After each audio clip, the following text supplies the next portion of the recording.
Welcome everyone to New Year, New Career, the third conversation in the Lighthouse in the Library series, partially sponsored by the American Library Association and North Liberty Library.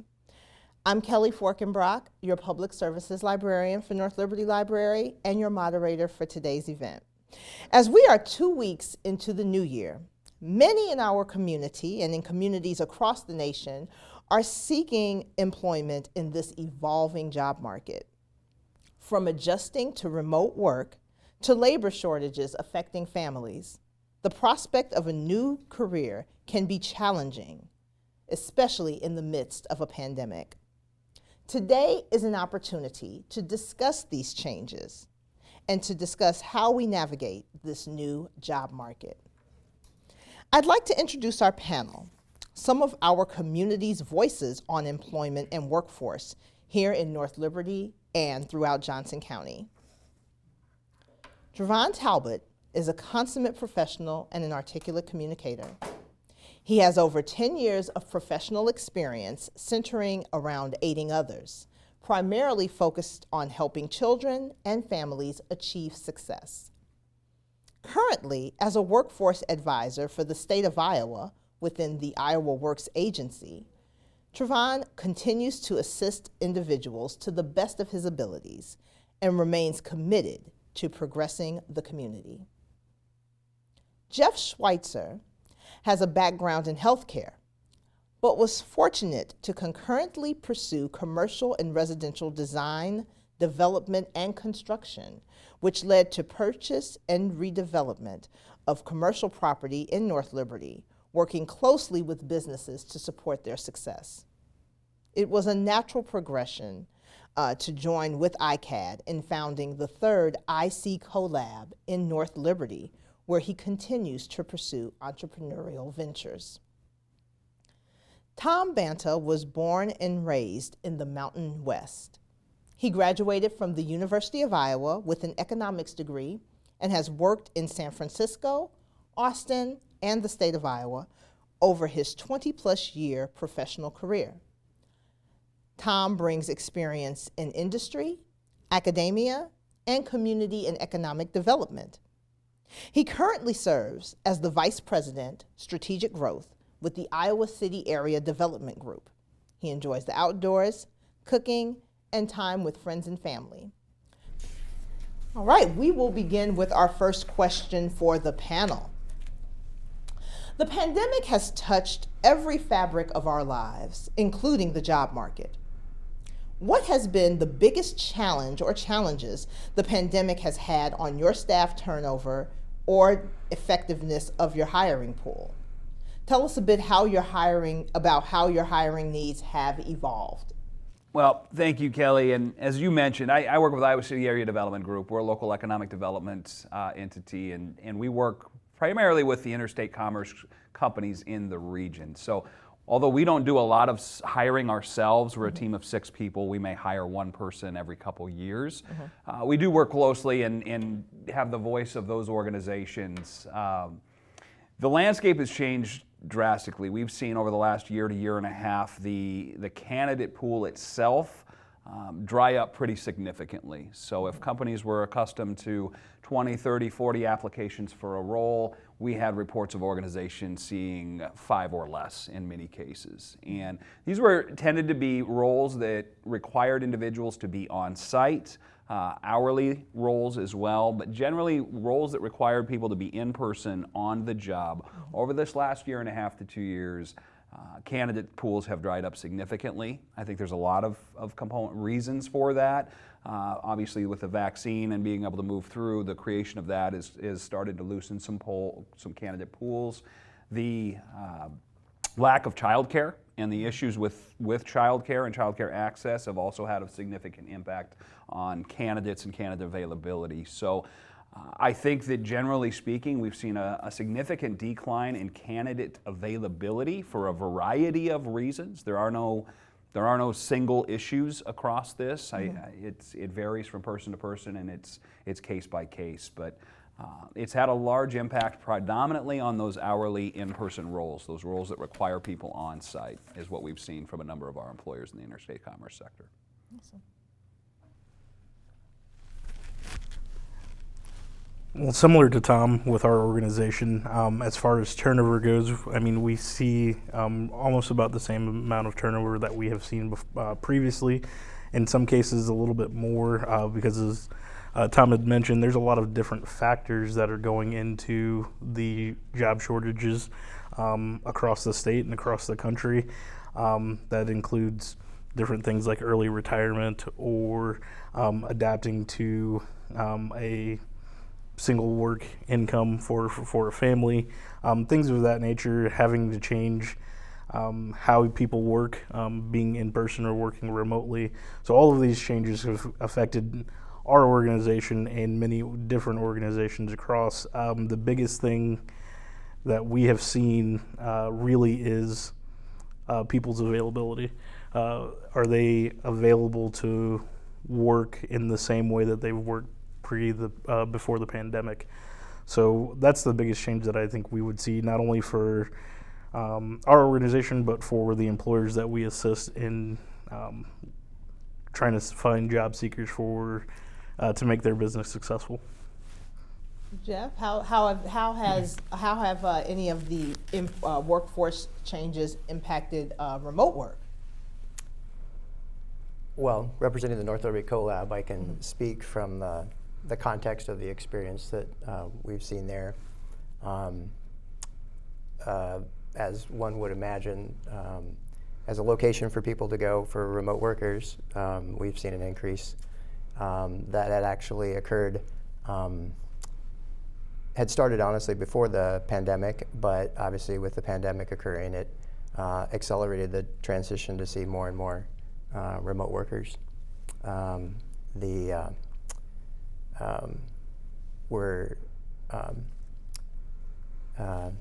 So with what the CoLab offers in terms of a place for the flexibility, it's 100% flexible in terms of whatever your need is, from a single day to a full-time 24/7. It offers remote workers a second place to consider as opposed to their home or a coffee house or that kind of thing. Now, to extend on that question, specifically with the pandemic and what we know now, we know that the current administration has been pushing for a vax or test daily regimen or requirement, which has been turned down by SCOTUS. Do you find that specifically concerns about COVID have been impacting your turnover and your candidate availability as well? Do you find that that is a bigger factor than some of the other factors like early retirement and childcare, or does COVID and pandemic worries kind of weave into those worries altogether? I would say, looking from it from our perspective, working with employers who are looking for job seekers, the pandemic has had a very large impact on how people are getting into the workforce. It's not only a matter of the pandemic pulling people away from the workforce physically, making people quarantine in place, things of that nature, but it really, what we've seen from people in general, the labor force, is that they're very adaptable. So throughout the pandemic, when they didn't have the ability to go into work, or if they were sick, they had to adapt to their situation. And that adaptation is something that now we're doing on the back end to try to help and figure out how we can work together with those individuals to get everybody back into the workforce in a meaningful way to make sure that we're all successful. I think that's the biggest part about the pandemic that we often overlook, is not just the people being pulled out of work or having to stay home in quarantine, but when they do that, they then have to adapt. And so now what we're looking at is, how do we, as businesses, as organizations trying to solve a labor shortage problem, how do we adapt to the workforce that has adapted to the pandemic? Just a few comments, a little bit along those lines. I think that I don't know that there is any one reason to build off of that. I think it's a variety of different things as this continues to evolve and vaccination rates continue to increase. Boosters and what we know, I think people are becoming more comfortable with this as a new normal. But I think generally speaking, prior to the pandemic, we were already at a really tight labor market. We were in the high 2s, low 3s for unemployment rates. Mm-hmm. And so you go into the market, you get disrupted, we start to talk about some of these challenges. We were running at a very thin labor market pool to begin with. Mm-hmm. COVID strikes, you start to bring in early retirements, you start to bring in departures from our labor participation rate. In particular, women have been impacted because they had to stay home with children not going to school, or the loss of affordable child care options also created ripple effects that have diminished the number of people that are even in our labor market.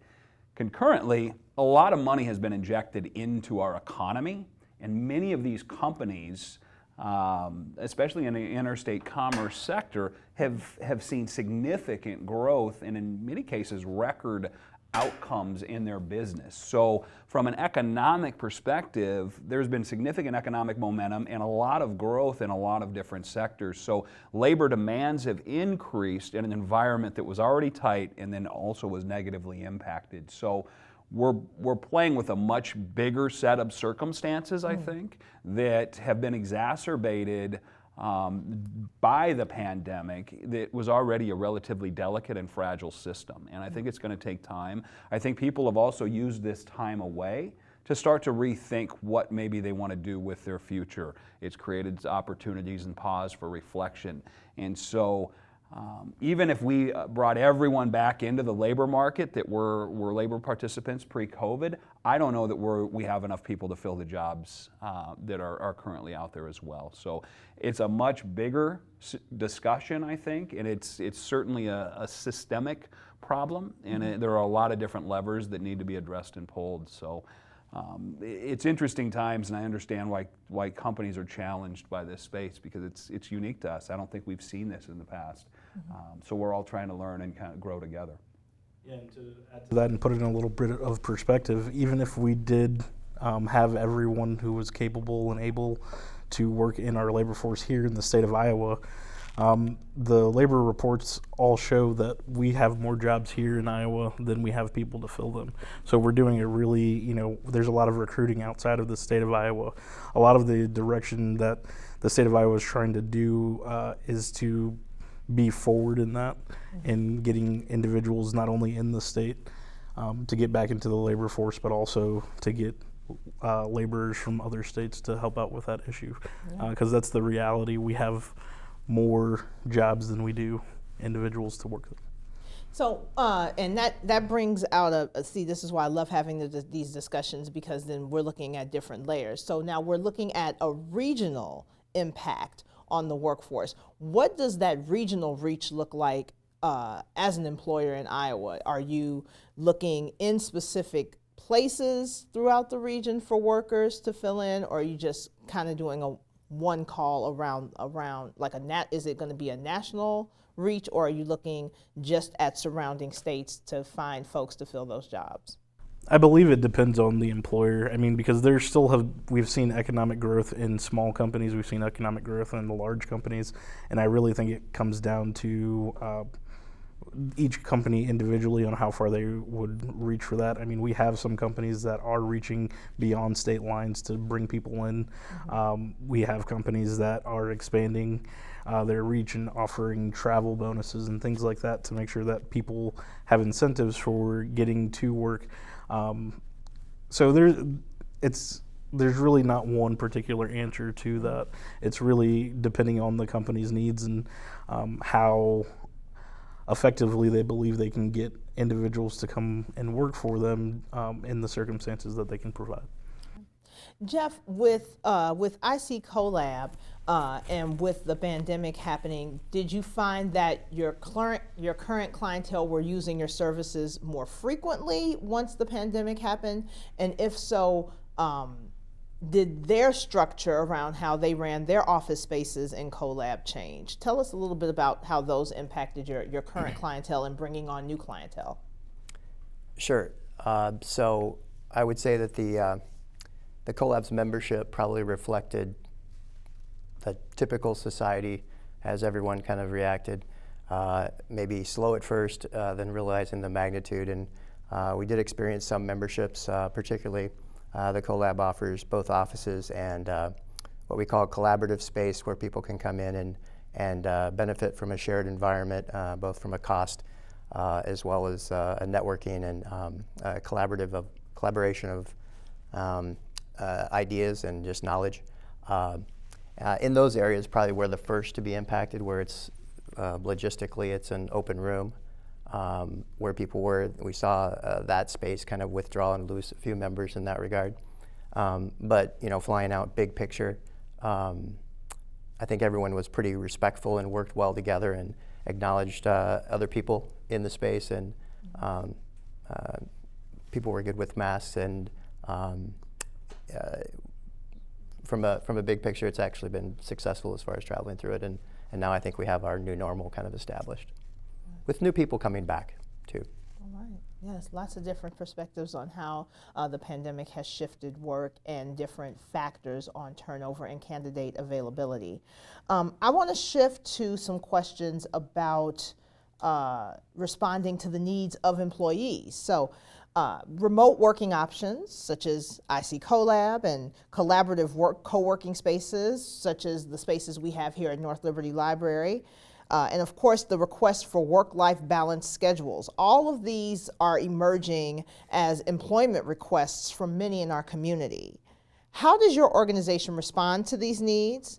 And where are some of the best resources that they can learn how to adjust with these work-life balances? Have you seen any of those questions coming in to your organization from potential employees?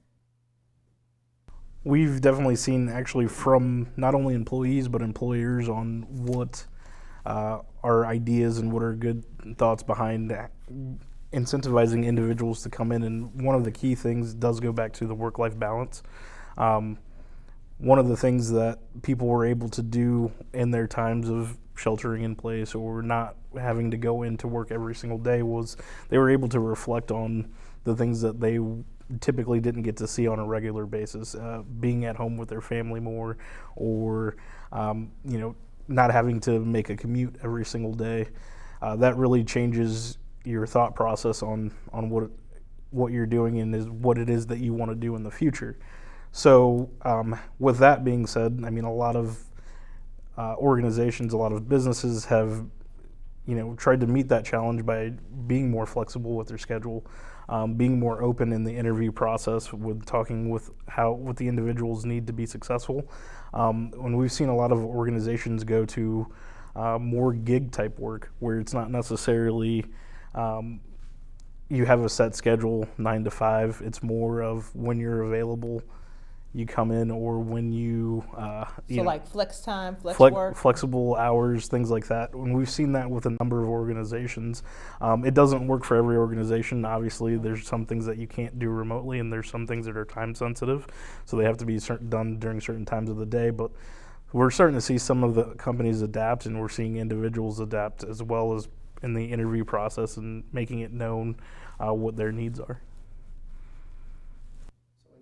In terms of remote working, just to kind of continue on with what was said, I think that introspective kind of perspective that people came upon during the pandemic led to a lot of people getting remote jobs. And then, the first wave is, if you didn't have that experience in the past, it's, this is amazing. I get to be at home. I can control my schedule. I can wear sweatpants. I can, all these benefits to all those types of things that we all imagine. However, I'd say the second wave of that is, again, employing that introspective look at yourself and saying, wait, now I don't have any real separation from my home life and my workplace. And now the only people I talk to are undesignated conversations. It's my family, and whoever I talk to on social media. So the work-life balance gets blurred. Yes, and it goes both ways. It's the person who's at home and sees all the tasks that they need to do at home, sees the ESPN, the movie I've only seen 12 times, and all those things that we're kind of take you back to college and what your issues were with trying to do those two things. These are all stories that have been kind of relayed in the experience. And then there's the other side, the other person who doesn't have the ability to stop working, so they don't know when to stop. So then they pretty soon don't realize they know the first names of their kids, that kind of thing. So they have to try to fix it that other way. And that's where what we see is those people coming to the CoLab, which is a service-based, socially good company that offers that opportunity really and as flexible as it can possibly be to let people get the best of all the things you get from a remote job, career, to being able to have a place where you go do that and do it at whatever tier or level you want to commit to it, and really get, honestly, kind of the best of both worlds. Yeah, just to build off of what you guys both have talked about and some of the things that we're seeing within the interstate commerce segment, my colleague Aaron shared with me over the weekend, or earlier this week, there was a 60 Minutes article or feature over the weekend that talked a lot about the Great Resignation and some of the impacts that it's having. And one statistic that jumped out as it relates to how companies are adapting to this environment, she said pre-pandemic, about 1 in 67 jobs were a remote work option. She said today that it's 1 in 7. So the employer community has made a drastic shift in what they're offering as it relates to flexibility and remote. As Trevon said, it doesn't mean every job or every organization has that luxury. And I do know that, interestingly enough, some of your traditional manufacturing environments have had challenges in the past. Interestingly enough, during the pandemic, a company like Procter & Gamble was able to flex and create some innovative solutions that increased flexibility for individuals on the floor and in certain roles. So over time, we may see more of that evolve. There will be limitations, obviously, as that work does require people on site and hands-on. But I know employers are thinking creatively and trying to adapt to these needs. We're seeing significant increases in wage. So wage pressures on those lower end wages are increasing at 20, 30, 40% clips, which is a positive thing. I am a big livable wage guy. I also realize that not every role is going to be able to create that, but the more that we have employers creating opportunities that are flexible but create livable wage for our community, the better off we are as a collective group. And we're seeing a lot of that on these hourly wages going up significantly. So I think that's a positive outcome of this. Flexibility does remain. Those organizations that are in a hurry to go back to pre-pandemic ways will more than likely struggle to attract and attain talent. It's an employee-centric world right now, and so they have the power, per se, and they can make choices based on the organizations that are deemed more flexible or more employee-centric than others. So I know a number of companies are focusing on that, are revisiting their mission and their values. What is our story? Being able to recraft that demonstrates why this organization brings value to society, because people are going to be more attracted to engaging those. They're thinking differently about where they're going to spend their time and energy beyond just the paycheck. If they're going to invest time and hours away from family and home, is this for the right mission or the cause that I support and believe in? And does this environment offer me or afford me the flexibility and the wage that I can create a comfortable lifestyle? And so increasingly, I think this is a silver lining that's coming from the pandemic, both for the employers and the employees. It doesn't mean that it's not going to have its challenging moments, as with any change, but I think that's a positive change, and I think employers have responded accordingly. Time will tell, but much of this, I believe, will remain sticky. I think a lot of companies are really trying to understand what is that right formula. Many of them are offering a variety of options. There are on-site options where people can come back, because there's a subset of the population that want that kind of separation of church and state, and they want to be able to leave the house, go to work, put their time in, and come home. And so companies want to be able to carve that out and create space for that. There are others that want to be able to maybe work 1 or 2 days in the office, but then have that flexibility for whatever reason. Maybe it's childcare, it's school, it's other things. And then there are some that just want to be 100% remote. So a number of companies have been going through this process to understand what's right for my organization, what's going to position us best to be successful and do what we need to do, but also attract and retain the talent that we need to be successful going forward. So it still continues to be emergent, but I would say that many of our companies have responded in a lot of positive ways, and they will continue to until they find the right formula for them. Yep. And what I'm hearing from all three of you on this question is that, as you mentioned, Tom, it is becoming a more employee-centric workforce. And that employees themselves are becoming more introspective. I like what Jeff said, the introspective perspective is happening with employees. How can employers be more introspective and do what you're saying, Tom, to kind of look internally at their mission and their values so that they can ascertain how to best attract the employees and how to also give them the needs that they need, whether they need that separation between work and life or if they need those remote possibilities. How do employers go within to seek those changes? I think it's inherent to the nature of what they do, right? So HR leaders, I see a couple in the room today, they have to respond. People are the lifeblood of any organization. And so the free market and kind of the market system works well as it relates to innovation and adaptation. Mm-hmm. Many of these employers, we convene employers on a quarterly basis through a thing called ICR Talent, the ICR Talent Coalition. It's region-wide, designed to bring interstate commerce companies together to talk about these exact things. I know Eastern Iowa SHRM and other resources are doing the same thing. So many of these companies are coming together, they're leveraging the relationships, leveraging their peer networks. Organizations like ours are bringing these organizations together to have these conversations and discussions.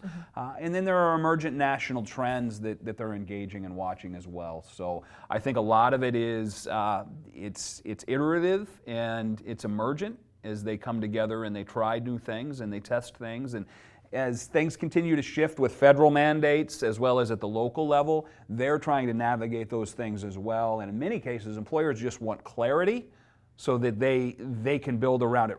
Whether they agree with the rule or the regulation or the requirement or not is less of a challenge. It's more or less, tell us what the requirements are, and then we can start to build programs and resources around them. So I think it becomes more challenging for companies as we have some of these things still that are evolving and will lack clarity. But generally speaking, our companies are very resourceful, they're innovative, and they come together, they adapt quickly, they test these things, and if they're not working, they're going to continue to change. And I believe we're still in that phase where some new emergent practices will come out of this, but then I also believe we're still trying to figure that out as well. Absolutely. Yeah. And to follow up with that, I think for businesses, the main thing is to understand that a lot of times people are their most valuable asset. I mean, it's just like any other item in your business model that if there's a problem with it, you have to find a way to adapt and to adjust and how to make that, how to make it work. And I think, just like Tom was saying, we're in a time right now where businesses are still adapting. Businesses are still trying to make those decisions, and it's really difficult to make decisions without having everything completely 100% in place. Not knowing, are rates going to increase? Is that going to change the law? Is that going to change how we have to do things? So a lot of times we're adapting right there in the moment and not really allowing businesses to get the opportunity to fully develop that idea and that plan. But I think to answer your question more specifically, I think the answer really is organizations coming together and kind of trying to figure out how to best go about it. Is it going to work for everybody? Probably not, but the idea is what can work for the most people at the time. And so just like Tom's organization is bringing businesses together, our organization's doing the same thing, bringing businesses together, going to business and helping assess really what their needs are and how we can come up with flexible ideas, creative ways to challenge those issues. But like I was saying, to answer the question more specifically, I think it really comes down to organizations looking inward and valuing their assets that they do have, the people that they do have, and figuring out what's working for them, and then creating a culture in which is going to be more inviting for people to come back into the labor market. Employees, whether they be employees or whether they be entrepreneurs or they have their own business, everybody's collectively seeking balance in their life. And it's time to be, I don't know if you can necessarily force creativity, but it's time for that to happen. Mm-hmm. And I think that we've seen that. And now I think, kind of to echo, I think we're still in it, mm-hmm. but I think there will be a kind of a recoil where people will go back to, I don't think we'll ever go back to where we were, but I think we'll shift back to a better balance probably of people that want to be in places other than their homes, people that don't want to be doing remote working. Yeah. For example, we see some entrepreneurs who have kind of doubled down on their efforts in terms of trying to build and grow their business mm-hmm. Themselves as a kind of as a reactionary to seeing what the potential can happen during a pandemic, to trying to improve their business such that it doesn't have as much risks elements to it in a pandemic world. Yeah, lots of introspection going on both the employee and recruitment side. So definitely, thank you. With a new year, often comes a renewed sense of hope for the local job market. Tell us a bit about what your hiring outlook is for 2022. I know all three of you will be featured at our job fair happening at noon today. So if you could give us kind of a peek at, the kinds of positions that you're offering, and also what makes a candidate competitive for these types of positions? What makes a competitive candidate in 2022? Is it different from years prior because of all of the changes that are happening in an evolving job market? And what that outlook kind of looks like. So tell me a bit about what your goals are for hiring and recruiting candidates in 2022 and what makes a competitive candidate. Well, I think from our perspective, one of the things that we get to see and work with a lot of recruiters and how they operate and what they're looking for. It definitely has changed, but I think in the grand scheme of things for recruiters, it's really not as different as we might believe it to be. I mean, the thing that people are looking for are individuals that are going to be accountable, and they're going to be adaptable and available to the circumstances. I don't think what individual businesses are looking for has really changed. I think it has become, it would seem as if it's become less competitive, but I think it's actually become more competitive just for the certain positions that people would want. The pandemic has given people opportunity to go back and receive more training, more education, things of that nature. So I think naturally, like it's always progressively been more competitive for job openings and things like that, just because we've always increased as the years have gone on with people having higher education, people having more training, more job skills. So in that respect, I think it's the same. I think where it's really changed is, again, the adaptability. And the accountability, and we had to change our definition of what an employee would be or what they would mean to an employer because of their time and availability and what is important to them at that time. I think that we could say that there used to be a really big separation of people work and home. And now that that's blurred, work-life balance is more blurred. Mm-hmm. So we have to really change our definitions of what it means for, between that relationship between the employer and the employee.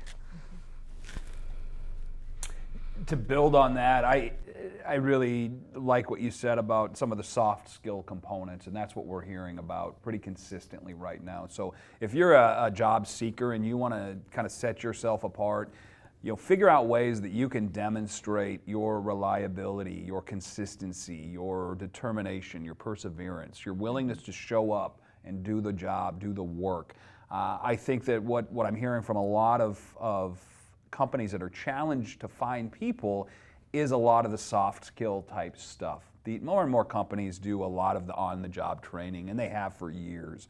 The opportunity for you to leverage some of the dollars that are flowing from the state and other resources to continue to educate yourself and grow your skill set is never a bad idea. Take advantage of those things. We're in a world where we're constantly needing to upskill, and that's whether you're at an entry-level job or you're a software engineer. We are in an environment where we all need to be lifelong learners and continue to pursue ways to increase our skill sets. That's going to continue to increase our opportunity, whether it be today or into the future. But generally speaking, being able to demonstrate your reliability, your consistency, that you can be counted on and that you're going to show up every day, that alone is going to go a long way with a number of the employers in our environment. They're going to invest in people like that, and they're going to be willing to help train and get you the skills you need to be successful if you can demonstrate those capabilities or at least the willingness to show up with those skill sets. And there's a ton of resources out there for folks that want to continue to grow and develop themselves. Companies are also going to take a hard look at automation, and it's going to accelerate automation in many cases. You're going to see it. You've probably already started to see it. You're seeing self-checkout lanes in grocery stores because of labor shortages. So automation has always been out there. It's always going to impact our labor force, and times like this are going to force companies to become more automated and invest in automation because it tends to be more reliable over time, and it may be a larger upfront cost, but it's going to continue to lower those costs. And so we will see some net where jobs are probably going to move more towards automation sooner than maybe they naturally would because of the lack of labor to support them. You're going to start to see it in diminished hours, and I'm sure you're already seeing it in local restaurants and some of these other sectors. You've got just less servers, less people available. You're going to see diminished hours. So that's how it's going to show up and has been showing up in our community.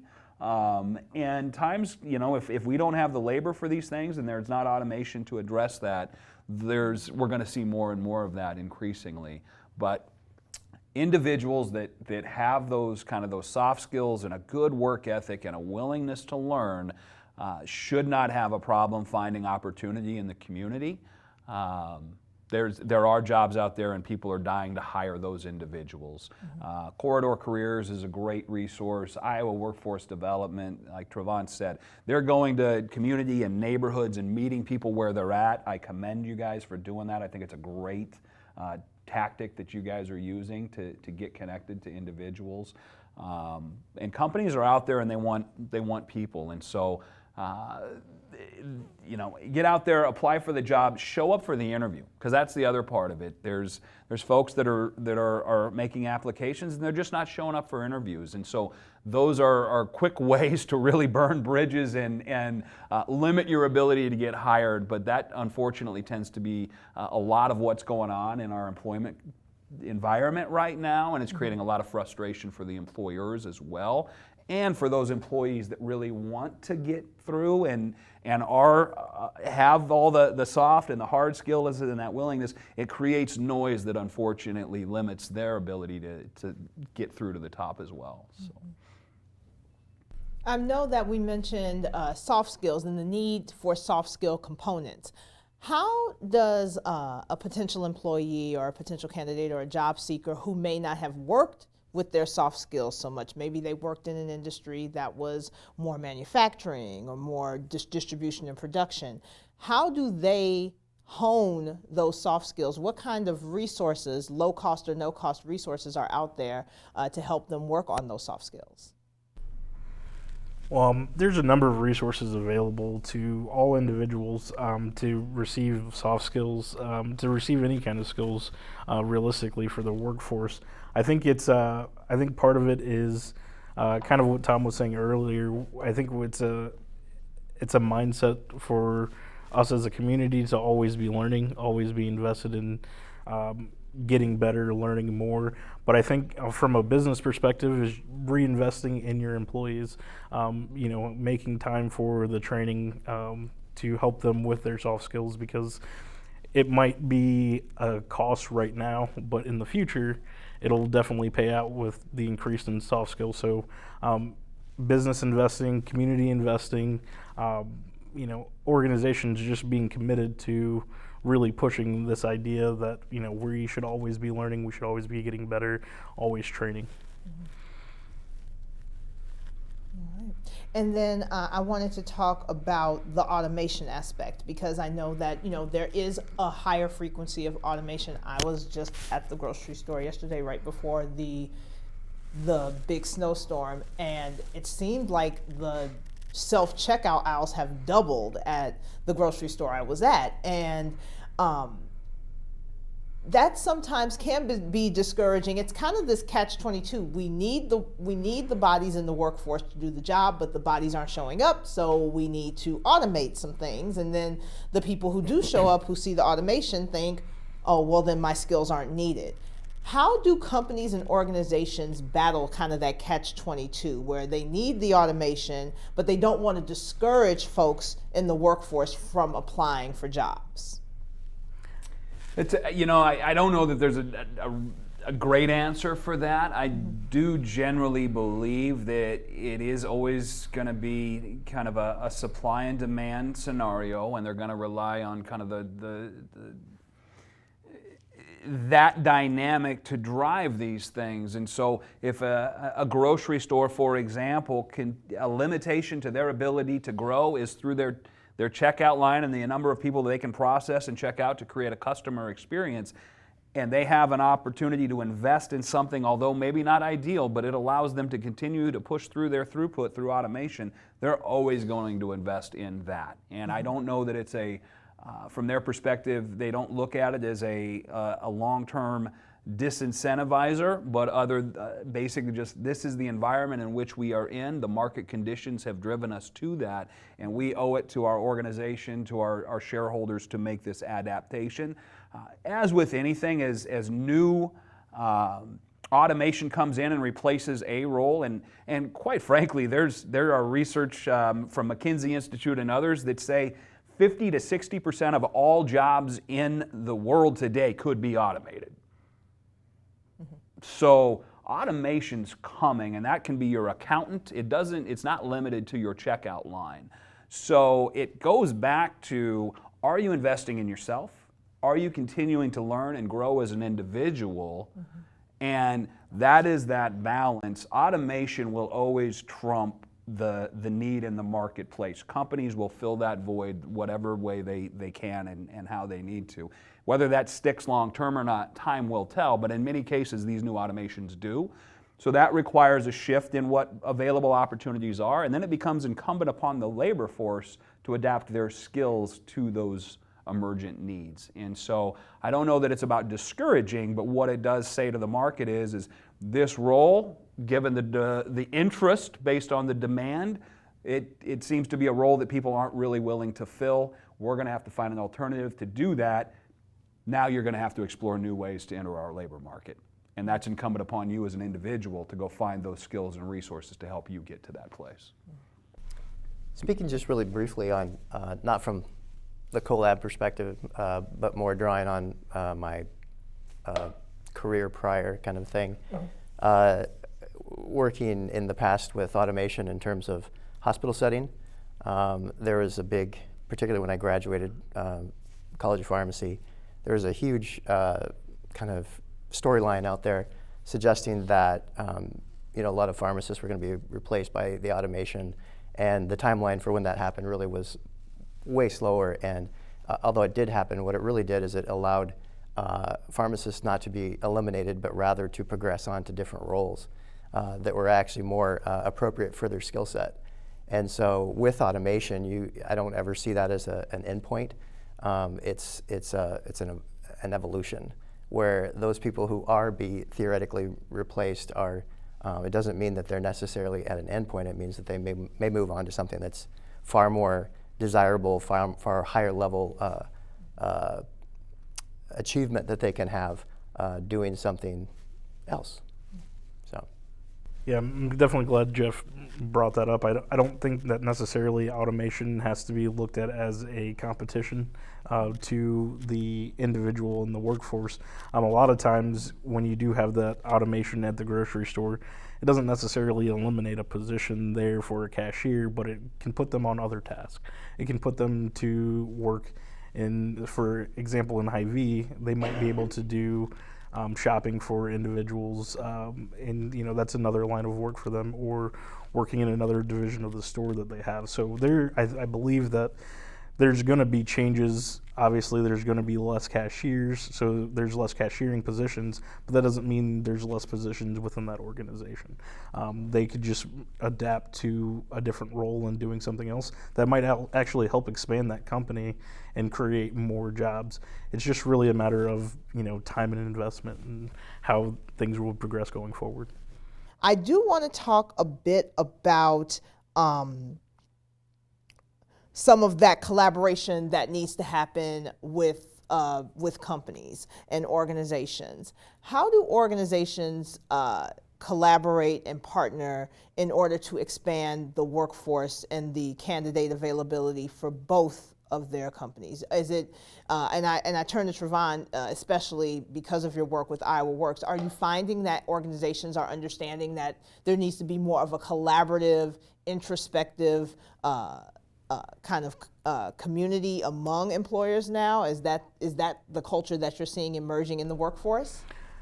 I think what we're seeing is with the adaptation and the new roles in different organizations, bringing in automation, bringing in a different skill set, different times that people have to be in the workplace. I think what businesses learn from each other is there's more than likely another business that has already been doing it. Mm-hmm. So, why reinvent the wheel?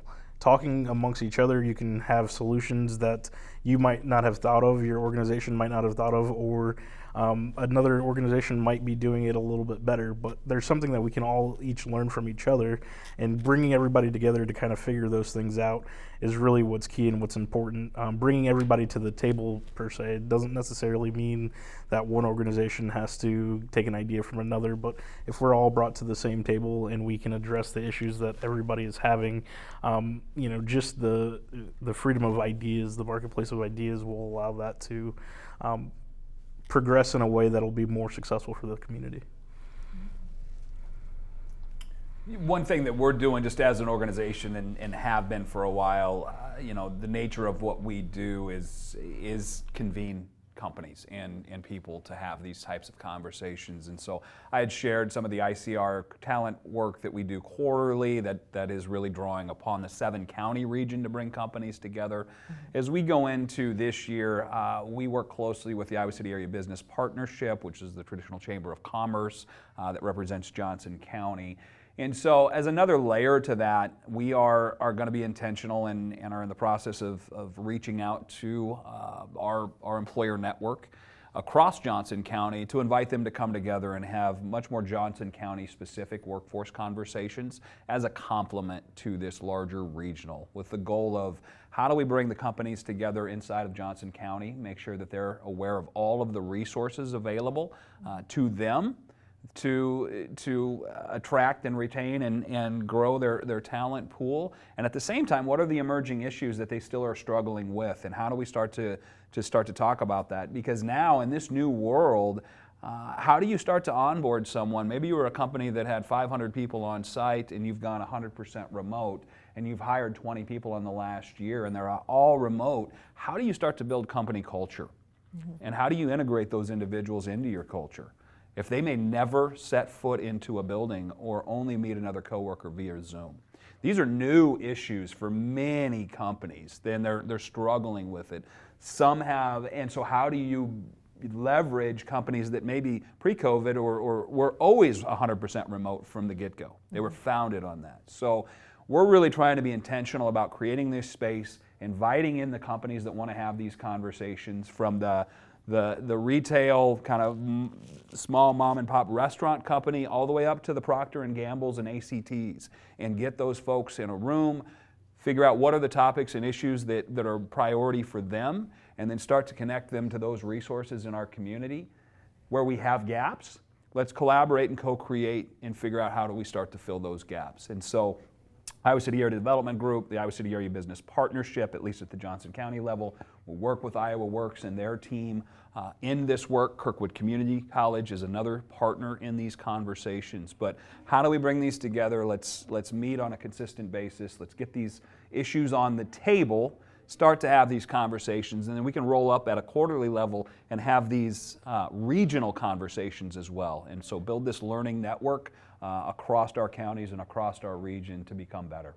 That's kind of a focus of 22 for us. Absolutely. And I want to wrap that up on this note. Trevon, Jeff, and Tom, thank you all for coming to Lighthouse in the Library, being a part of this panel. I think this has been such a rich conversation about workforce and what's ahead in 2022. I want to thank our guests both in person and virtual for attending. My name's Kelly Forkenbrock with North Liberty Library, and I thank everyone for visiting the Lighthouse in the Library today.